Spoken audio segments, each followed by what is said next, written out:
नमस्कार, उत्तराखंड की खबरें लेकर मैं हूं आपके साथ संदीप निरंजन सरकार। बुलेटिन की शुरुआत करेंगे उससे पहले एक नजर इस वक्त की सुर्खियों पर। राज्य सरकार को केंद्र सरकार से मिली बड़ी सौगात। विशेष सहायता 2024-25 योजना के तहत 100 करोड़ की धनराशि की मिली मंजूरी। सीएम धामी ने पीएम मोदी का जताया आभार। प्रयागराज में तृतीय कुंभ कॉन्क्लेव का हुआ समापन। सीएम धामी ने वर्चुअली तृतीय कुंभ कॉन्क्लेव कार्यक्रम में किया प्रतिभाग। कहा, कुंभ आस्था, संस्कृति और आत्मध्यान का संगम। मसूरी के माल रोड पर पानी की पाइपलाइन फटने से सड़कें जलमग्न। शहर कांग्रेस अध्यक्ष अमित गुप्ता ने गुणवत्ता पर उठाए सवाल। कछुआ गति से कार्य होने से लोग परेशान। मसूरी इनरवेल क्लब के 47 साल पूरे। जिला अध्यक्ष सुजाता आहूजा के कार्यों की सराहना। क्लब का लेखा जोखा भी किया गया प्रस्तुत। और ऋषिकेश में नो पार्किंग होने से सड़कें हुई संकरी। खतरे में दिखाई दे रहे लोगों की जान। बिना परमिशन के अवैध रूप से जगह जगह बने स्टैंड। चलिए खबरों का रुख कर लेते हैं। बड़ी खबर से शुरुआत करते हैं। देहरादून से इस वक्त की बड़ी खबर सामने आ रही है। राज्य सरकार को मिली केंद्र सरकार की तरफ से बड़ी सौगात। ये बड़ी खबर आप तक पहुंचा रहे हैं। विशेष सहायता 2024-25 योजना के तहत 100 करोड़ की धनराशि को मिली मंजूरी। सीएम धामी ने पीएम मोदी और वित्त मंत्री निर्मला सीतारमण का जताया आभार। सीएम धामी लंबे समय से विशेष वित्तीय सहायता के लिए कर रहे थे प्रयास। तीर्थ नगरी ऋषिकेश में पर्यटन विभाग की विभिन्न परियोजनाओं के लिए मिले 100 करोड़। पर्यटन विभाग की कई परियोजनाओं के लिए मिले 100 करोड़ से तीर्थ नगरी ऋषिकेश का होगा कायाकल्प। सीएम धामी का कहना है 100 करोड़ रुपए में से 66 करोड़ की पहली किस्त हुई जारी। पहली किस्त में से 75% की धनराशि खर्च होने के बाद मिलेंगे बकाया 34 करोड़।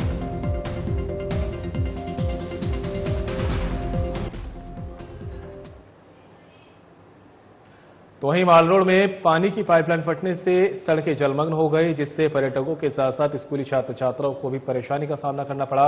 वहीं शहर कांग्रेस अध्यक्ष अमित गुप्ता ने कार्य की गुणवत्ता पर सवाल उठाए हैं। उन्होंने कहा कि 1 साल पहले इस मसूरी यमुना पेयजल पंपिंग योजना को पूरा होना था, लेकिन कछुआ गति से कार्य होने के कारण यहाँ लोगों की परेशानी बढ़ती जा रही है। वहीं जगह जगह पानी की पाइपलाइन फट रही है, जिससे दुर्घटना का भी भय बना हुआ है। आपको बता दें कि मसूरी में पहले भी कई स्थानों पर पाइपलाइन फटने से सड़कें क्षतिग्रस्त हो चुकी है, लेकिन पेयजल निगम की तरफ से संबंधित ठेकेदार के खिलाफ अभी तक कोई भी कार्रवाई नहीं की गई। वहीं कार्य की गुणवत्ता पर भी लगातार प्रश्न चिन्ह पैदा हो रहा है।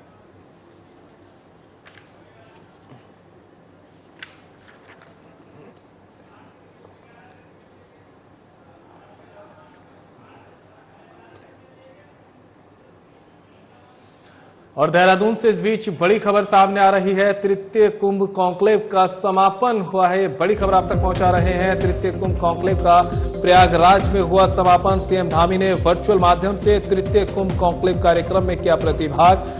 प्रयागराज महाकुंभ 2025 के आयोजन को देश विदेश तक पहुंचाने के लिए तृतीय कुंभ कॉन्क्लेव का हुआ आयोजन। कुंभ आस्था, संस्कृति और आध्यात्म का संगम, कहना है सीएम धामी का। भारतीय सनातन संस्कृति, सभ्यता और आध्यात्मिक के मूल्यों को प्रस्तुत करने का एक प्रभावशाली मंच। सीएम धामी ने इंडियन थिंक काउंसिल की पूरी टीम को सफल आयोजन के लिए दी बधाई। हम इस समृद्ध सांस्कृतिक विरासत को न केवल संजोते हैं बल्कि भावी पीढ़ियों तक भी पहुंचाते हैं। कुंभ का आयोजन सनातन संस्कृति के वैश्विक मंच के रूप में हुआ स्थापित। भारत की संस्कृति को सशक्त बनाने के साथ साथ संस्कृति की पहचान को वैश्विक मंच पर और भी अधिक मजबूती करता प्रदान। प्रयागराज में होने जा रहा इस बार का महाकुंभ भारतीय संस्कृति के प्रचार प्रसार की दिशा में मील का पत्थर होगा साबित। सीएम धामी ने प्रयागराज महाकुंभ की भव्य तैयारियों को सराहा। उत्तर प्रदेश सरकार और सीएम योगी आदित्यनाथ की जमकर की प्रशंसा। सीएम योगी आदित्यनाथ के नेतृत्व में सनातन संस्कृति को बढ़ावा देने के लिए किए जा रहे अनेकों कार्य।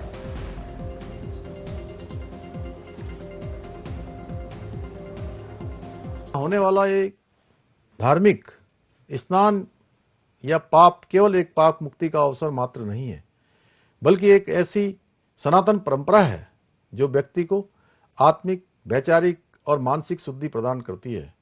जैसा कि हम जानते हैं कि सनातन धर्म संस्कृति मात्र एक पूजा पद्धति नहीं, बल्कि जीवन जीने का एक ऐसा मार्ग है जिसमें प्रत्येक प्राणी के कल्याण की भावना निहित है। हमारी संस्कृति वसुधैव कुटुंबकम की जिस भावना पर आधारित है, उसमें समस्त विश्व को एक परिवार के रूप में देखा जाता है। कुंभ का आयोजन भी हमारी इसी विचारधारा का प्रतीक है, जहां देश विदेश से लाखों लोग बिना किसी भेदभाव के संगम में डुबकी लगाकर आत्मिक शांति प्राप्त करते हैं। कुंभ मेले के माध्यम से हम इस समृद्ध सांस्कृतिक विरासत को न केवल संजोते हैं बल्कि भावी पीढ़ियों तक भी पहुंचाते हैं। आज कुंभ का आयोजन सनातन संस्कृति के एक वैश्विक मंच के रूप में स्थापित हो गया है। कुंभ के आयोजन में विश्व भर से लोग भारतीय संस्कृति, योग, आयुर्वेद और आध्यात्मिकता के गूढ़ रहस्यों को जानने और समझने आते हैं। इससे न केवल भारतीय संस्कृति का प्रचार प्रसार होता है बल्कि आर्थिकी को भी बढ़ावा मिलता है। आज उत्तर प्रदेश में भी हमारे मुख्यमंत्री आदरणीय योगी आदित्यनाथ जी के नेतृत्व में सनातन संस्कृति को बढ़ावा देने के लिए बहुत से कार्य किए जा रहे हैं। मुझे पूर्ण विश्वास है कि इस बार उनके नेतृत्व में होने जा रहे महाकुंभ का आयोजन भी न भूतो न भविष्यति होगा। भाइयों बहनों, मेरा मानना है कि आज जब आधुनिकता हमारी परंपराओं को चुनौती दे रही है, तब कुंभ जैसे आयोजन न केवल हमें अपनी जड़ों से जुड़ने में मदद करते हैं बल्कि हमें समाज में सकारात्मक बदलाव के लिए भी प्रेरित करते हैं। मैं आशा करता हूं कि प्रयागराज में होने जा रहा इस बार का महाकुंभ भारतीय संस्कृति के प्रचार प्रसार की दिशा में मील का पत्थर साबित होगा। इसी आशा और विश्वास बहनों, आज देश में आदरणीय प्रधानमंत्री श्री नरेंद्र मोदी जी के नेतृत्व में विकास भी और विरासत भी के मूल मंत्र के साथ एक नया इकोसिस्टम भी विकसित किया जा रहा है। चाहे अयोध्या में प्रभु श्री राम के भव्य मंदिर का निर्माण हो, काशी विश्वनाथ कॉरिडोर का निर्माण करना हो, महाकाल लोक का विकास हो, योग को अंतर्राष्ट्रीय पहचान दिलाना हो, या कुंभ को यूनेस्को की अमूर्त सांस्कृतिक धरोहर का दर्जा दिलवाना हो, या देवभूमि उत्तराखंड में बाबा केदार का भव्य और दिव्य नवनिर्माण हो। यहाँ रुकेंगे ब्रेक के लिए, कहीं मत जाइएगा, जल्द होंगे हाथ। सरकारी औषधि परीक्षण प्रयोगशाला। सरकारी औषधि परीक्षण प्रयोगशाला दवा के नमूनों के परीक्षण में उपयोग किए जाने वाले नवीनतम और अत्यधिक उन्नत उपकरणों से लैस है। दवा के नमूनों में माइक्रोबियल टेस्ट के लिए नए दिशा निर्देशों के अनुरूप एक नवनिर्मित पूरी तरह सुसज्जित माइक्रोबायोलॉजी लेबोरेटरी भी स्थापित की गई है। इतना ही नहीं, खाद्य नमूनों में अवशिष्ट एंटीबायोटिक दवाओं, कीटनाशक और भारी धातुओं का पता लगाने के लिए GCMS, ICP-MS, LC-MS जैसे उच्च स्तरीय उपकरण भी state food and drug testing laboratory में लगाए गए हैं। FDA समय समय पर बाजार से खाद्य पदार्थों और दवाओं के सैंपल एकत्र कर उनकी बारीकी से जांच करती है ताकि प्रदेश वासियों की सेहत से ना हो कोई समझौता। 2022-23 में 460 सैंपल में से 80 सैंपल गुणवत्ता टेस्ट में फेल हुए। ड्रग्स कंट्रोल विंग ने नियम तोड़ने वालों पर कार्रवाई करते हुए TNC एक्ट के तहत 6 और NDPS एक्ट के तहत 8 मुकदमे दर्ज किए और 36 आरोपियों को गिरफ्तार किया। इसी तरह फूड सेफ्टी विंग ने वर्ष 2023-24 में 355 मुकदमे दर्ज किए, जिनमें से 345 मामलों के फैसले आ चुके हैं। इनमें से 332 मामलों में जुर्माने लगाए गए, जिनकी कुल राशि 1,04,23,000 है। FDA उत्तराखंड, आपके स्वास्थ्य के सच्चे प्रहरी।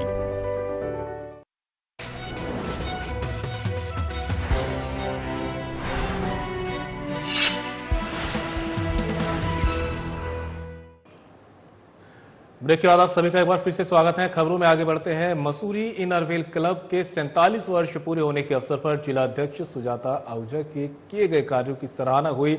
जिला अध्यक्ष सुजाता आहूजा ने कहा कि इनरव्हील क्लब 5 प्रदेशों में कार्य कर रहा है। वर्तमान में 72 क्लब समाज की सेवा कर रहे हैं। इस दौरान क्लब का लेखा जोखा भी प्रस्तुत किया गया। क्लब के अध्यक्ष रीता जैन ने कहा कि इनरव्हील क्लब भविष्य में भी लगातार समाज सेवा में अग्रणी भूमिका निभाता रहेगा।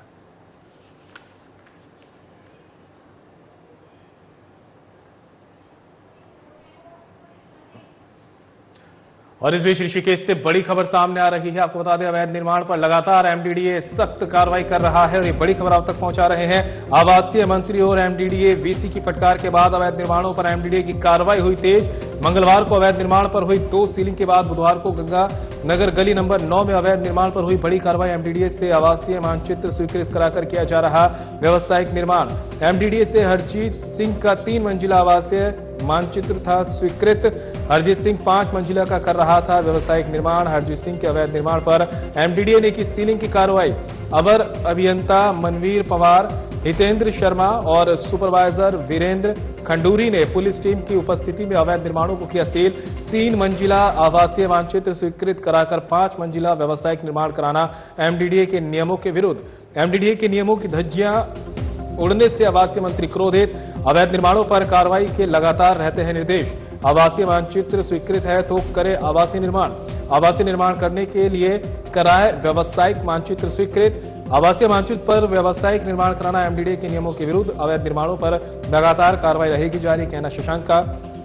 आवासीय मंत्री और एमडीडीए वीसी के आदेशों का कड़ाई से होगा अनुपालन। एमडीडीए के नियमों के खिलाफ निर्माण कार्य होंगे तो ही सीलिंग और ध्वस्तीकरण की कार्रवाई।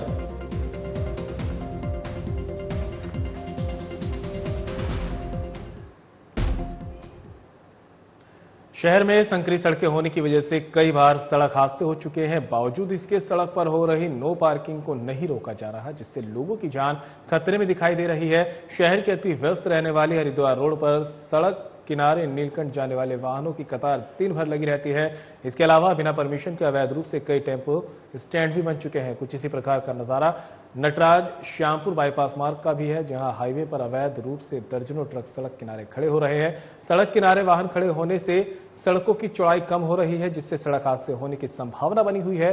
समय समय पर पुलिस और प्रशासन की बैठक में कई बार शहर की सड़कों को नो पार्किंग और अतिक्रमण मुक्त करने का मुद्दा उठाया जा चुका है। मामला संज्ञान में आने के बाद कई बार अधिकारियों के निर्देश पर संयुक्त अभियान भी चलाया गया, लेकिन यह अभियान एक दिन से ज्यादा नहीं चला, जिसकी वजह से सड़कें अतिक्रमण और नो पार्किंग मुक्त नहीं हो सकी। 2 दिन पहले इंद्रमणि बडौनी चौक के निकट हुए भीषण सड़क हादसे को देखकर लोगों ने पुलिस और प्रशासन से शहर की सड़कों को अतिक्रमण और नो पार्किंग मुक्त बनाने की मांग की। ट्रैफिक इंचार्ज अनवर खान ने बताया कि नो पार्किंग करने वालों के खिलाफ बड़ा अभियान जल्द चलाया जाएगा।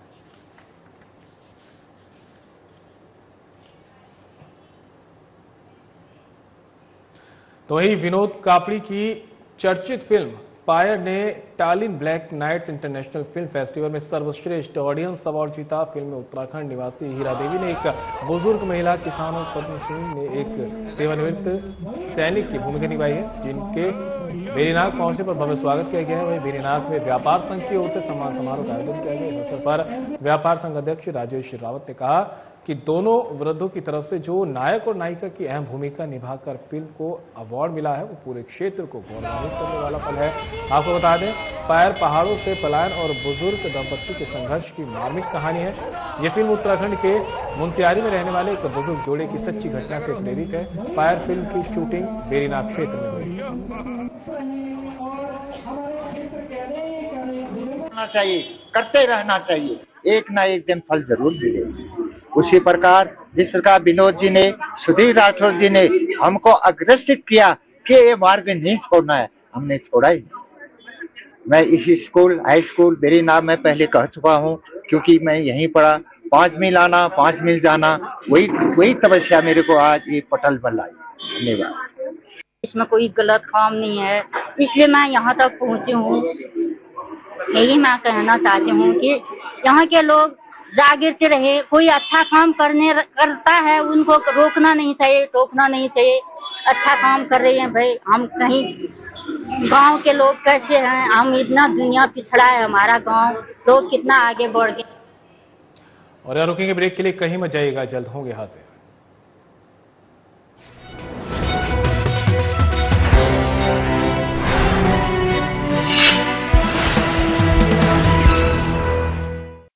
नशा करने के लिए कई लोगों द्वारा एक ही सिरिंज का इस्तेमाल करना HIV के प्रसार का एक बड़ा कारण है। प्रदेश में HIV और एड्स से डटकर मुकाबला करने और इसके प्रसार की रोकथाम हेतु बड़े स्तर पर कार्यक्रम चला रही है उत्तराखंड सरकार। राष्ट्रीय एड्स नियंत्रण कार्यक्रम के तहत उत्तराखंड राज्य एड्स नियंत्रण सोसाइटी पूरे जोरों पर अपनी गतिविधियों का संचालन कर रही है। इंजेक्शन से नशा करने वालों यानी IDU के लिए राज्य में NGO के माध्यम से लक्षित हस्तक्षेप यानी TI प्रोजेक्ट लागू किया जा रहा है। इसके तहत 7 TI NGO के माध्यम से 2000 से अधिक ऐसे लोगों की मदद की जा रही है जो इंजेक्शन से नशा करते हैं। TI कार्यक्रम के तहत इन लोगों को काउंसलिंग, HIV और syphilis screening, abscess management, needle syringe के नुकसान को कम करने वाली सेवाएं जैसी कई जरूरी सुविधाएं प्रदान की जाती हैं। नशीली दवाओं की लत के शिकार लोगों के परिजनों से मिलकर भी उन्हें मोटिवेशनल सपोर्ट दिया जाता है। निडल सिरिंज एक्सचेंज प्रोग्राम यानी NSEP के तहत NGO कर्मी नशीली दवाओं के इंजेक्शन लगाने वालों को नई सुई और सिरिंज मुहैया कराते हैं और पुरानी व इस्तेमाल की गई सुई और सिरिंज एकत्र करते हैं। साथ ही प्रशिक्षित चिकित्सा अधिकारी की देखरेख में ओपियोइड सब्स्टिट्यूशन थेरेपी यानी OST भी दी जाती है। राज्य के सरकारी अस्पतालों में 8 OST सेंटर हैं, जो देहरादून, रुड़की, हरिद्वार, रामनगर, नैनीताल, रुद्रपुर, काशीपुर और सितारगंज में मौजूद है। साथ ही 2 सैटेलाइट OST सेंटर भी हैं, जो दूर दराज के इलाकों में OST की सुविधा देते हैं। इंजेक्शन से ड्रग्स का नशा छुड़ाने को हम हैं तैयार। HIV/AIDS रोकथाम को तत्पर उत्तराखंड सरकार।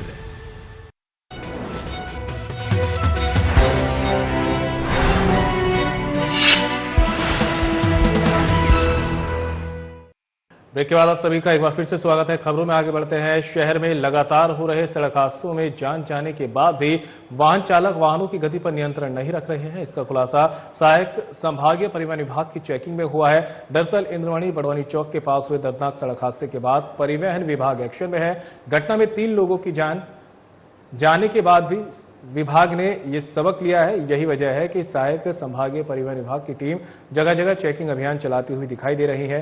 चेकिंग के दौरान परिवहन विभाग की टीम ने आज 42 वाहन निर्धारित गति से अधिक तेज गति में चलते हुए पकड़े हैं। इसके अलावा 7 वाहन रॉन्ग साइड के चलते पकड़े गए हैं।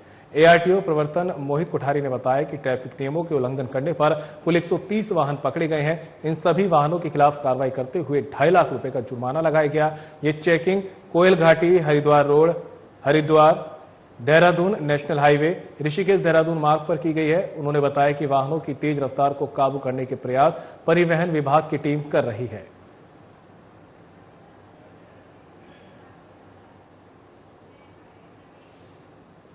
और बुलेटिन में मेरे साथ इतना ही, लेकिन जाते जाते आपको ऋषिकेश के त्रिवेणी घाट ले चलते हैं, जहां पर गंगा आरती का लाइव प्रसारण जारी है।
जल्दी जल्दी मलिया ओ मैया जल्दी मलिया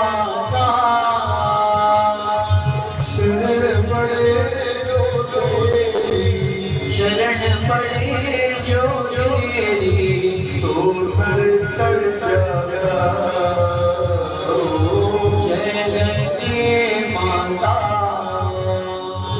माँ गंगे माँ गंगे माँ गंगे माँ गंगे माँ गंगे माँ सगर के तारे सब जग हो गया ओ मैया सब जग हो गया कृपा तुम्हारी दया तुम्हारी त्रिभुवन सुखदाता जय गंगे माता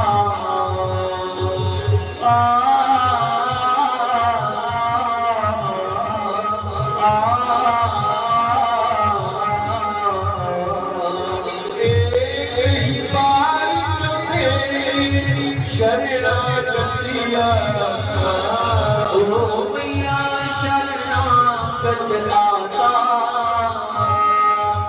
यम निद्रा सुविधा कर यम के काश विषा कर परम गति पा जय गंगे माता माँ गंगे माँ गंगे माँ गंगे माँ गंगे माँ गंगे माँ मंगल कारी मैया तुम्हें सुखदा ओ मैया तुम्हें सुखदाता तेरी गोद में आकर मेरी शरण में आकर मन श्री जय गंगे माता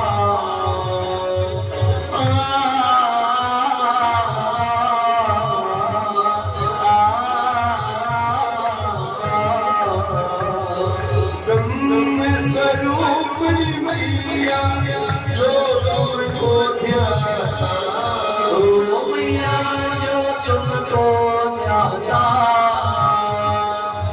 तेरी दया तेरी कृपा से सदगति है माता जय गंगे माता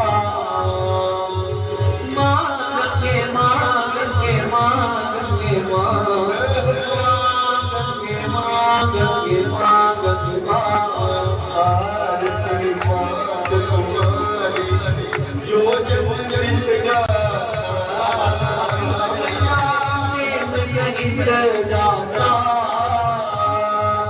दास वही भक्त वही संजय में मुक्ति को पाता जय गंगे माता जय गंगे माता मैया के माता जो तुमको जाता जो मेरे मैया जी को जाता मन वांछित फल पाता ओम जय गंगे माता जय गंगे माता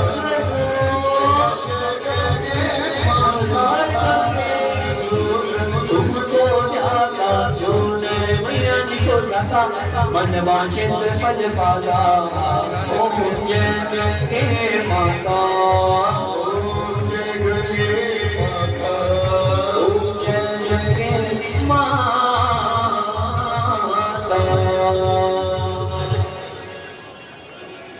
ओम जगदे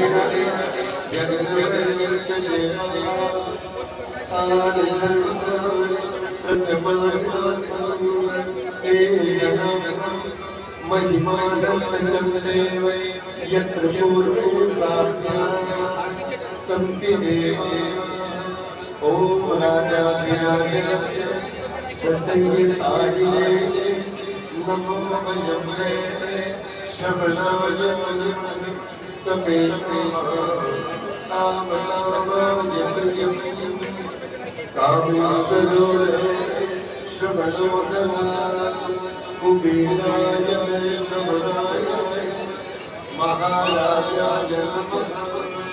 ओम योमा पुष्पं शिदा पुष्पमान् वजावान् शुभां भवति चन्द्रभागा पुष्पान् पुष्पमान् वजावान् अशुभां भवति।